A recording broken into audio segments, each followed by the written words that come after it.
Next season में Tony के अलावा टोनी से डेंजरस और कौन सा नेगेटिव कैरेक्टर होने वाला है जिसका नाम इस सीजन में बताया लेकिन दिखाया नहीं है, और एंडिंग में प्रशांत की लाइफ किस तरह से एंड हुई है, क्या उसका फिल्म डेब्यू हुआ है या नहीं, अगर नहीं हुआ है तो क्यों नहीं हुआ है, और एंडिंग में जिमी की लाइफ में ऐसा क्या हुआ है कि पहली बार हमें जिमी कमजोर होते हुए दिखा है, पहली बार हमें जिमी रोते हुए दिखा है, और उसने अपने मामा से बदला लिया है या नहीं, और उस बदले के चक्कर में उसने क्या क्या खोया, इन सब के बारे में डिस्कस करेंगे। और सपने वर्सेस एवरीवन की एंडिंग और आगे की स्टोरी किस तरह से अनफोल्ड हो सकती है इस वीडियो में डिस्कस करेंगे। तो आपसे रिक्वेस्ट है वीडियो को एंड तक देखना, और मन करे तो चैनल को सब्सक्राइब कर देना। सामने तेरा गला काट के जाएंगे। मैं बता रहा हूँ, मैं तोड़ दूंगा इसकी। पहले आते हैं नेक्स्ट सीजन में टोनी के अलावा और कौन सा नेगेटिव कैरेक्टर हो सकता है। देखो, हमने इस सीजन में कुकरेजा के बेटे टोनी को विलन बनते हुए देखा है जो जिमी से बदला लेता है, लेकिन टोनी से भी डेंजरस एक और विलन हो सकता है। अगर आपने ये सीजन देखा है तो पहले एपिसोड की एंडिंग में जिमी कहता है कि कुकरेजा के दो बेटे हैं, डैनी और टोनी, और डैनी टोनी से भी ज्यादा डेंजरस हो सकता है क्योंकि जिमी कहता है कि टोनी तो ठीक था लेकिन डैनी ही सही नहीं था। वैसे टोनी को तो हमने इस सीजन में सही इंसान से नेगेटिव कैरेक्टर बनते हुए देखा है जो अपने माइंड का यूज करके जिमी से बदला लेता है। मुझे लगता है टोनी का भाई डैनी भी नेक्स्ट सीजन में आ सकता है जो टोनी से भी ज्यादा डेंजरस हो सकता है। आपका इस पर क्या ओपिनियन है वो कमेंट में बताना। कैसे हो गया?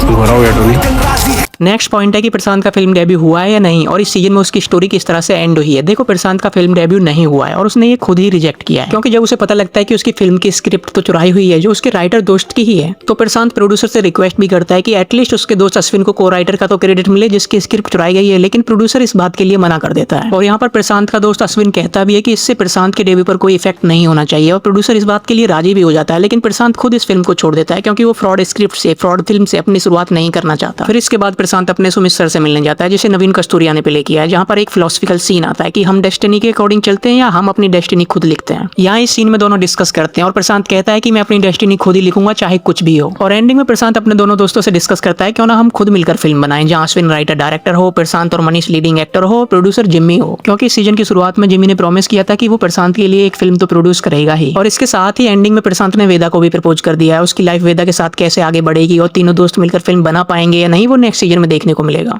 अपनी बुरी किस्मत की नाक पे, और तब तक मारूंगा जब तक कि उसकी नाक फाड़ के साइड में ना कर दूं।